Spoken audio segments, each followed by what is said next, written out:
One interesting topic to debate in our country today is the pros and cons of marijuana and if it should be legal in our country. So if you see me looking down this way, it's just because I'm reading my notes. So some of these conditions are unexpected to hear when you're talking about marijuana, like post-traumatic stress disorder among veterans.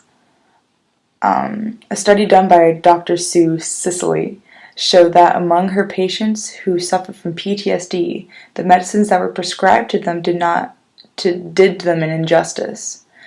In her words, she said, "There are few medicines on the market that work, and even these can be inadequate. Also, they end up getting stuck on 8, 10, and 12 different medications, and after taking so many, they're suddenly zombie-like." She revealed in an interview with CNN that among patients of hers with PTSD, the ones who were self-medicating with marijuana seemed more present. She states that in the same interview that I was really stunned and more and more patients were coming out of the shadows and disclosing to me that they were having some useful experience with marijuana. A question that is normally asked is cannabis an FDA-approved medicine? Long story short, it's not. According to our previous article from drugabuse.com, the FDA requires carefully conducted studies in hundreds of thousands of human subjects to determine the benefits and risks of a possible medication. So far, researchers haven't conducted enough large-scale clinical trials that show the benefit of marijuana as a plant meant to treat. As it stands today, the legalization of cannabis is an interesting debate topic, considering the evidence of both sides that the argument has. On the contrary to the benefits of marijuana, there are also negatives. Marijuana can affect your body in short term. What this basically means is that after you ingest the drug, as there are various ways, the short-term side effects, those include dry mouth, red eyes, dizziness, fatigue, psychosis, and you also have an increased heart rate. There's also anxiety and paranoia. There are studies that show that marijuana can affect the part of your brain that is responsible for fear. It is common for people to feel anxious or paranoid after smoking cannabis. Marijuana can impair your memory. Several studies show that smoking cannabis can affect your cognitive function in a negative way. The effects on short-term memory is noticeable, and on long-term memory as well. On top of all this, smoking cannabis excessively, it can cause low blood pressure, liver disease, and diabetes. So, there are many psychologists who want to conduct more tests on people with the drug to see if the benefits outweigh the risks. But to do that, you have to have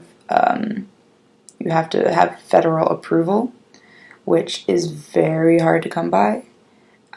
Many psychologists say that it's very far away from ever happening. But when it comes to the government and its laws on marijuana, the lines become a tad blurry from state to state. To understand the differences between legal use of the drug and medical use of the drug, you have to become familiar with the terminology, because it varies from what state you're in, because there's different laws. In states like Virginia, Texas, Florida, Alabama, Louisiana, Georgia, South Carolina, Iowa, Wyoming, Utah, Oklahoma, Kansas, Arkansas, Missouri, Idaho, the Dakotas, Wisconsin, Tennessee, Kentucky, Indiana, West Virginia, and Pennsylvania, it is illegal to be in possession of marijuana. or use it for any reason.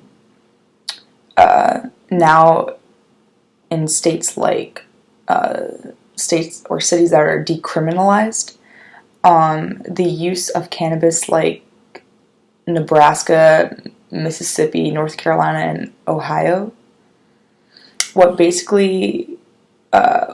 decriminalized basically means is, depending on your state's laws, you probably won't go to jail for it. Depending on how much you're caught with. States that have legalized it for either medical purposes or recreational use are as follows. It's Washington, Oregon, California, Arizona, New Mexico, DC, Colorado, Nevada, Montana, Michigan, Maine, Vermont, New Jersey, Delaware, Massachusetts, Rhode Island, Alaska, Hawaii, and Connecticut. Along the discussion of the legalization of weed, there are many discussions and theories that surround both sides. One of the arguments can relate to our area, actually. So in Fairfax County, there's a heroin epidemic.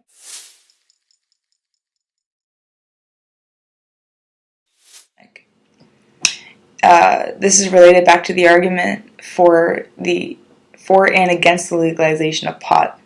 People for the legalization of cannabis will say that by legalizing marijuana, the accessibility of the drug will bring down the demand for the opiums and drugs alike. While on the other hand, people against the legalization of pot say that pot itself is a gateway drug into more deadly drugs such as Xanax, heroin, cocaine, and meth.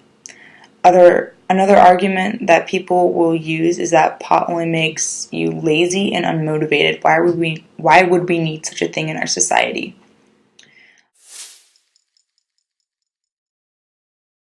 Against. Okay. Only time will tell with these remarks that are either for or against. What the public should do is use their best judgment and elect people into office that they agree most with on these certain issues.